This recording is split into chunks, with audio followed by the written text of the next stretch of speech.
Hi, Larry Stewart here with FordConstructionPros.com.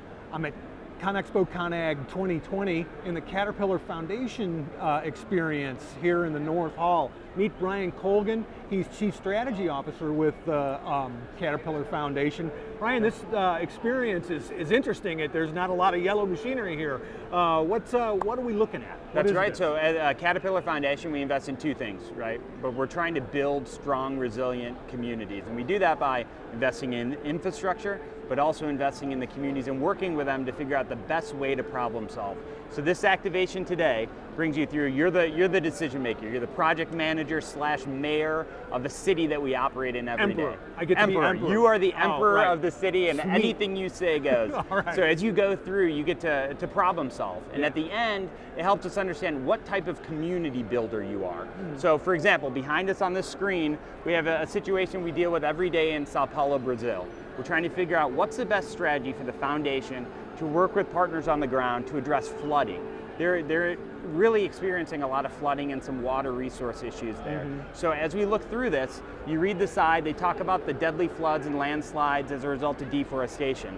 But as a problem solver, as the emperor in Sao Paulo, Brazil, how would you address it? There's three options on the screen. So the first one has to do with increasing budget to address more community-wide disaster preparedness. Second is more structural on the investing in sewage and drainage projects. And third is kind of that nature builder piece, which is investing in reforestation. So Larry, I'm going to put you on the spot. Yeah.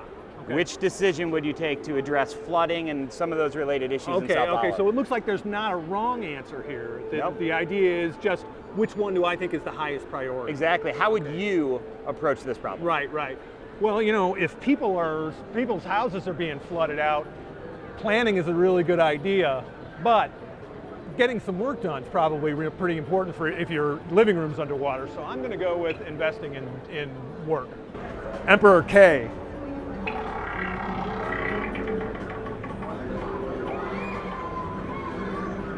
Rapid urban growth. I'm sure that's a problem in Sao Paulo. Well, this looks like a planning thing, so I think we should work with the communities and get some planning going on that. Spin.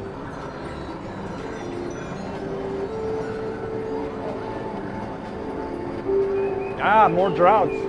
So my choices are to enact urgent drought management protocols, to build pipelines to additional reservoirs, and invest in citywide policies to strategically restore riparian forests near water sources to increase supplies. Wow. I think I'm gonna develop riparian water sources. Scan right here, we'll see type of community builder.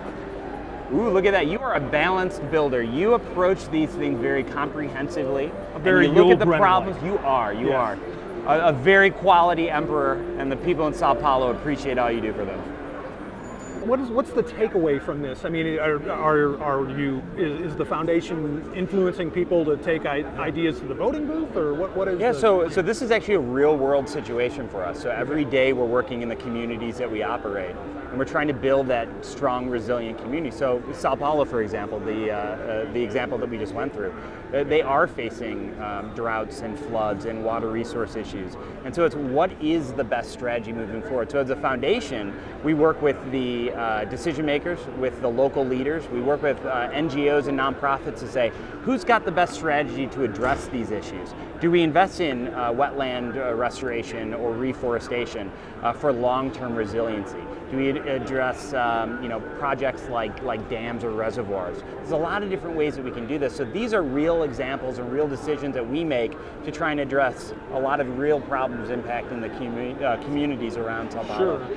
So what is the participant that goes through this takeaway from it? So they get to I guess pull back the curtain a little bit of what the foundation does and how we represent Caterpillar and the Caterpillar Foundation in those communities. But there's also a big takeaway. We have two big priorities we work on in the foundation. One's workforce and workforce investment and building that STEM and CTE workforce we need to address the skills gap. The other is a lot of the community focused work. Every person who goes through this activation helps us reach our goal, where we just announced yesterday $300,000 in scholarships through the AED Foundation to develop a pipeline between high schools and the trades and the types of jobs that are here at CONEXPO. All right. Well, it's a really interesting thing, and I had a lot of fun with it. Thanks for letting me play, and I wish you the best of luck with the rest of the show. Thank you, Emperor K. Larry, it's been great. When your dealer services your cat, they know there's a lot more riding on it than just you. Let's do the work.